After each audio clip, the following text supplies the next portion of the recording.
Hello विद्यार्थियों, again हम लोग fundamental English classes at Sirsa आ गए हैं। पुनः फिर आज हम लोग वीडियो क्लास करने के लिए जा रहे हैं। कल मैंने आप लोगों को एडम्स एंड फ्रेज के बारे में कुछ बताया था और आज उसके बारे में डिटेल कर रहा हूँ। ध्यान से सुनिएगा। ये एडम्स एंड फ्रेज होता क्या है, इसके बारे में मैं कल आप लोगों को बता दिया हूँ। फिर दोबारा रिपीट कर रहे हैं कि फ्रेज जो है एक शब्दों का समूह है जो अल्टरनेट अर्थ देता है। तो हम लोगों को फ्रेज सीखना है। ध्यान से सुनिए विद्यार्थियों,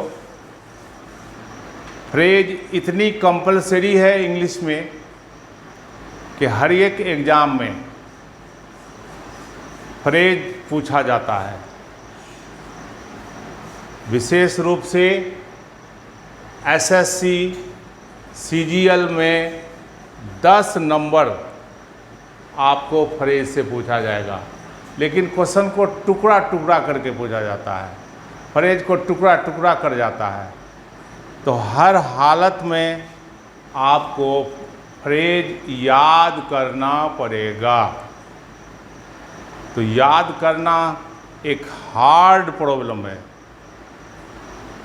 कैसे याद करेंगे, समझ में नहीं आता है। सर कैसे याद रखा जाएगा? तो इसके लिए मैं कुछ टेक्निक आपको बताऊंगा। उस टेक्निक्स के आधार पर टोटल फ्रेज आप याद कर सकते हैं। जहां दिक्कत होगा आप हमसे पूछ सकते हैं, कोई दिक्कत नहीं है। तो वो टेक्निक क्या है, वो टेक्निक हम आपको आज बताने जा रहे हैं। कुछ फ्रेज हम ले रहे हैं, इसको आप लोग नोट कर लीजिए। जैसे देख लीजिए, पहला फ्रेज है बेड ऑफ रोजेज। ठीक है, इसको चिबा चिबा के खाना है, कच्चा नहीं खाना है। कच्चा खाएंगे तो मेरा पेट का गड़बड़ हो जाएगा। मतलब याद कर लेंगे, रट लेंगे तो फिर भूल जाएंगे। चिबा के खाना है ताकि पेट खराब नहीं हो, डॉक्टर के यहाँ जाना नहीं पड़े। तो कैसे चिबाएंगे इसको जो सदा के लिए याद रह जाएगा? तो चलिए विद्यार्थी, हम चिबा चिबा के आपको याद करने के लिए कहते हैं। ठीक है, तो पहला बेड ऑफ रोजेज। हम लोग जानते हैं बेड के मानी बिस्तर होता है और रोज़ के मानी गुलाब फूल को कहते हैं। तो बेड ऑफ रोजेज मतलब हो गया गुलाब फूल का बिस्तर, यही अर्थ हुआ। अब इसका अल्टरनेट अर्थ निकलना है। अल्टरनेट का अर्थ निकालिएगा तो क्या हो जाएगा? सुखद का स्थान।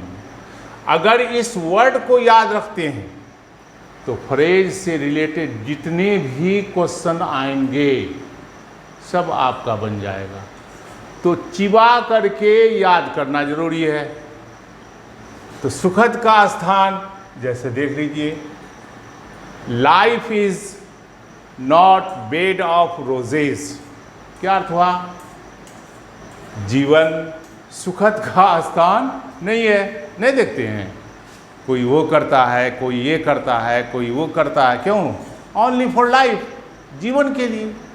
हम भी पढ़ा रहे हैं, सिखा रहे हैं लड़कों को। क्यों? ओनली जीवन के लिए।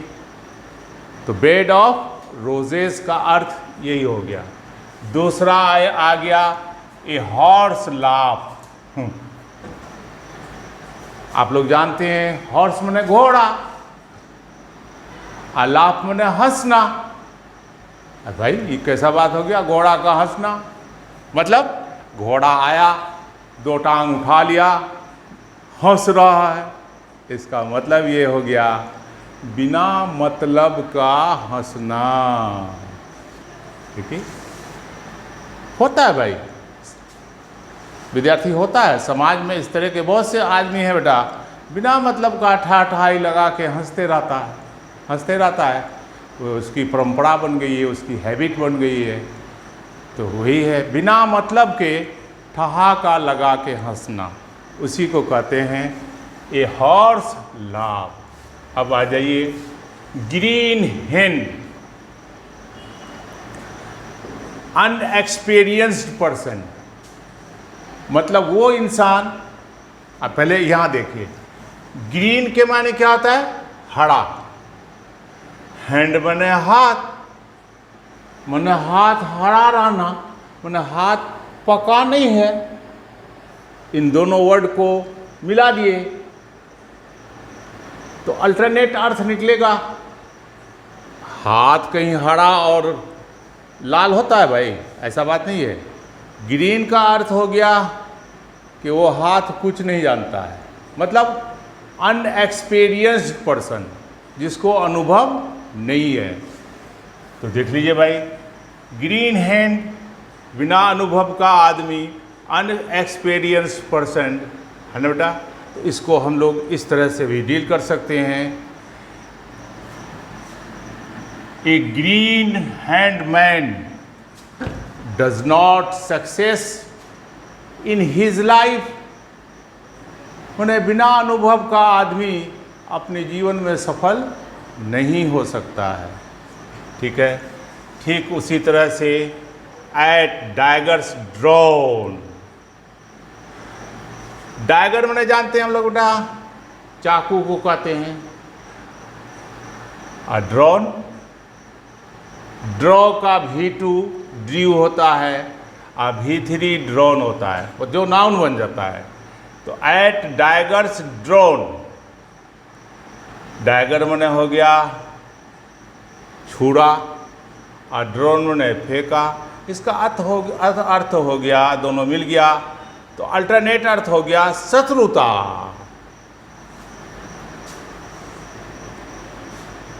तो इसको इस तरह से हम लोग लिख सकते हैं, बीवियर होर at daggers drawn in life, जीवन में शत्रुता से एकदम सावधान रहिए। चंद दिन की जिंदगी है, फिर वही हाल मेरा होगा जो हाल तेरा होगा। सबको मरना है, every person will be die sooner or later. ये भी फ्रेज आ गया, प्रत्येक आदमी को सूनर आवर लेटर, पहले या बाद में। कहने का अर्थ हो गया every person will be die, हर एक इंसान को मरना होगा, कोई पहले मरेगा या बाद में मरेगा। वो भी एक फ्रेज हो गया सूनर आवर लेटर। ठीक है, उसी तरह से ब्लैक एंड वाइट, देखिए कितना बेहतरीन है। तोड़ दिए हम लोग, इसको चिबा रहे हैं। ब्लैक मने काला और वाइट मने उजला। तो ब्लैक एंड वाइट क्या मतलब हो गया भाई? हम लोग जो लिखते हैं किस में लिखते हैं बेटा? कागज़ में लिखते हैं। और कागज़ क्या होता है? वाइट होता है, वाइट होता है। चाहे लाल से, रेड से लिखिए, ब्लू से लिखिए, सब इसका मतलब हो गया ब्लैक एंड वाइट का मतलब हो गया स्पष्ट रूप से, लिखित रूप से, लिखित रूप से, है ना बेटा। यही अर्थ हो गया ब्लैक एंड वाइट का।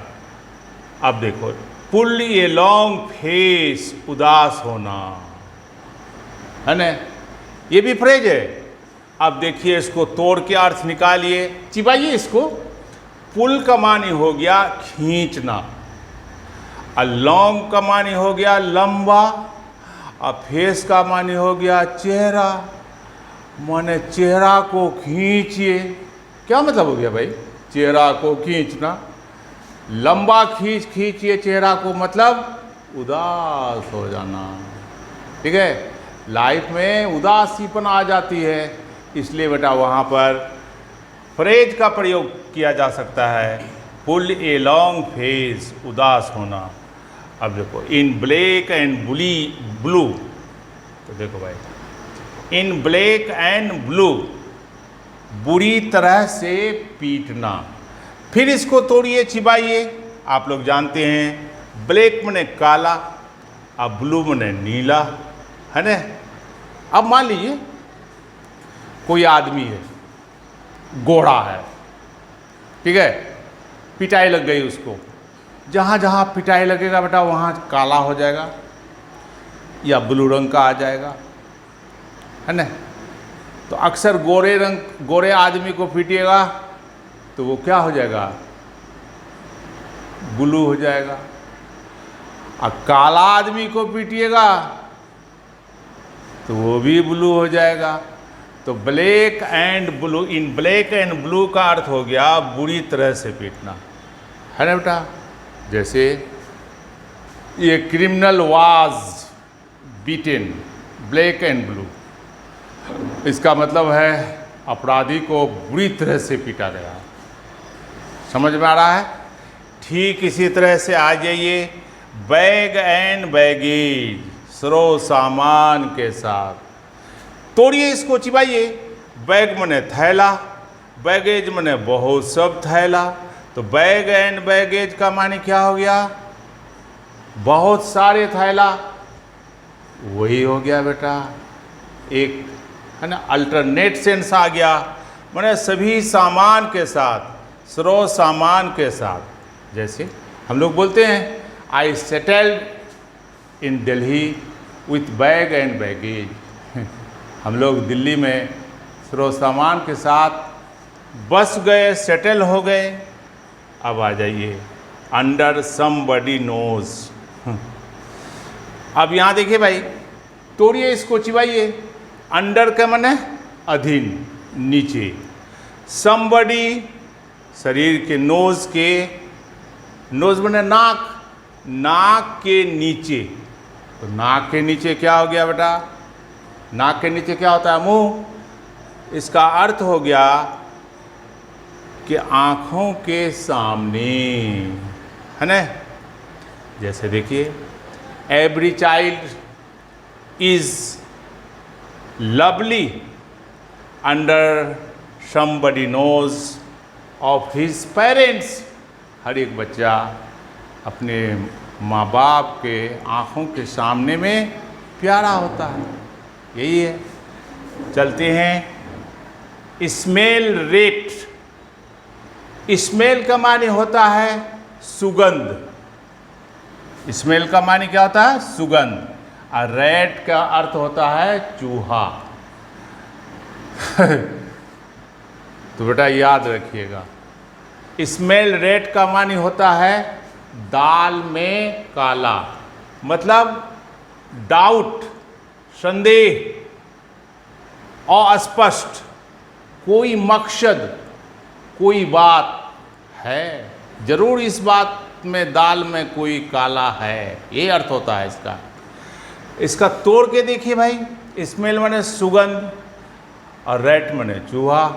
तो बेटा याद रखिए, मान लो कोई घर है, वहाँ एक चूहा मर गया, ठीक है। तो चूहा का गंध हर जगह फैल जाता है, फैल जाता है, सबके नाक में लगता है। तो बोलता है कि भाई कुछ मरा है। तो चूहा के मरने का महक अलग अलग है, अलग है। इससे पहचान लेता जाता है कि चूहा कहीं मरा है। इसका अर्थ यही है, दाल में काला होना। मतलब कोई काम कर रहे हैं, उसमें कोई षड्यंत्र, कोई जाल, कोई फ्रेब किए हुए हैं, तो उसमें हम इस्तेमाल कर सकते हैं स्मेल रेट, माने दाल में काला होना। अब आइए भाई, बोन ऑफ कंटेंशन, है ना, झगड़े का जड़। अब यहाँ देखिए, बोन माने हड्डी, और कंटेनेशन का मतलब जोर, कंटेन रखना, हड्डियों का जोर रखना, मतलब झगड़े का जड़, है ना। तो इसको भी याद रख कर लेंगे, ए बोन ऑफ कंटेन। अब आइए कैट्स एंड डॉग्स, है ना। कैट्स मने बिल्लियाँ और डॉग्स मने कुत्ते। कैट्स एंड डॉग्स क्या मानी हो गया भाई? कैट मने बिल्लियाँ और डॉग्स मने कुत्ते। क्या मतलब? देखिए भाई, जब वर्षा होती है, बूंदा बूंदी वर्षा होती है, तो कुत्ता या बिल्ली कहीं भी अपना बैठ के आराम से मज़ा लेता है, या फिर कुत्ता और बिल्ली को जब देखता है तो बिल्ली उस पर, कुत्ता उस पर जी जान लगा के दौड़ पड़ता है उसको पकड़ने के लिए। उससे ज़्यादा जी जान लगा के बिल्ली दौड़ जाती है, वृक्ष पे चढ़ जाती है और कहीं घुस जाती है, लेकिन कुत्ता पकड़ने नहीं पाता है। ठीक उसी तरह की वर्षा को कहते हैं बेटा कैट्स एंड डॉग, मूसलाधार वर्षा, है ना।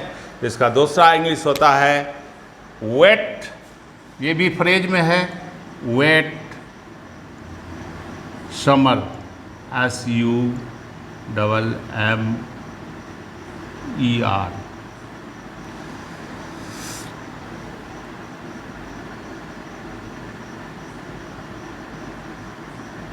वेट समर, ये भी फ्रेज है। वेट मने भीगा, समर में गर्मी, मने ऐसा बरसात जो गर्मी को भिजा दे। कभी कभी ऐसा देखे होंगे आप लोग, गर्मी का सीजन है, इतनी वर्षा होती है कि ठंड का एहसास हो जाता है। कैसे हो गया भाई? मूसलाधार वर्षा के कारण हो गया। इसलिए कैट्स एंड डॉग्स का मानी हो गया मूसलाधार वर्षा, है ना। Yesterday it was running cats and dog, कल मूसलाधार वर्षा हो रही थी। अब आ जाइए cock and bull story. Cock माने होता है मुर्गा, बुल का मानी हो गया सांड, है ना। मुर्गा और सांड का लड़ाई देखें होता है क्या? इसका मतलब हो गया बकवास, बकवास करना। तो देखो बेटा, कॉक का मानी हो गया मुर्गा और बुल माने हो गया सांड, जिसको धाकर बोलते हैं। तो मुर्गा और धाकर, इसका मतलब क्या हुआ? फालतू का बात करना, फालतू का किस्सा कहना, बकवास। इलॉजिकल स्टोरी भी उसको इंग्लिश में कहते हैं, इलॉजिकल स्टोरी ये भी कहते हैं। अब आ जाइए ऑल द व्हाइट। ऑल के मानी होता है सभी, और व्हाइट के मानी होता है उजला, है ना। तो अब देखो बेटा, ऑल द व्हाइट अल्टरनेटिव अर्थ निकल रहा है। क्या निकल रहा है? पूरे समय के समय तक, है ना। Every person wishes to became rich, all the white. हर एक इंसान की जिंदगी पूरे समय तक अच्छा होने की इच्छा रखता है। अब देखिए एक फ्रेज है ऑल इन ऑल। हम लोग जानते हैं ऑल मने सभी, ऑल मने भी सभी, इन का मने साथ। ऑल इन ऑल इसका मतलब सबसे अधिक। अल्टरनेटिव अर्थ क्या निकलेगा? सबसे अधिक। जैसे the father is all in all of the family, बाप ही परिवार का सर्वोपरि होता है, सबसे अधिक जिम्मेवार होता है। अब बचा आफ्टर ऑल, इसका अर्थ होता है आखिरकार, है ना। आफ्टर के माने हो गया बेटा बाद में, ऑल माने सभी, सब कुछ भूलते हुए। जैसे देख ले भाई, भारत की आज़ादी के लिए बहुत सारी कुर्बानियाँ, बहुत सारी, है ना, जद्दोजहद, बहुत सारी कुर्बानियाँ दी गई है। तो India get freedom after all 15 अगस्त 1947, यही है फ्रेज। तो फ्रेज को चिबा चिबा के याद करना है। दूसरी बात ये भी आपको कह देना हम उचित समझते हैं,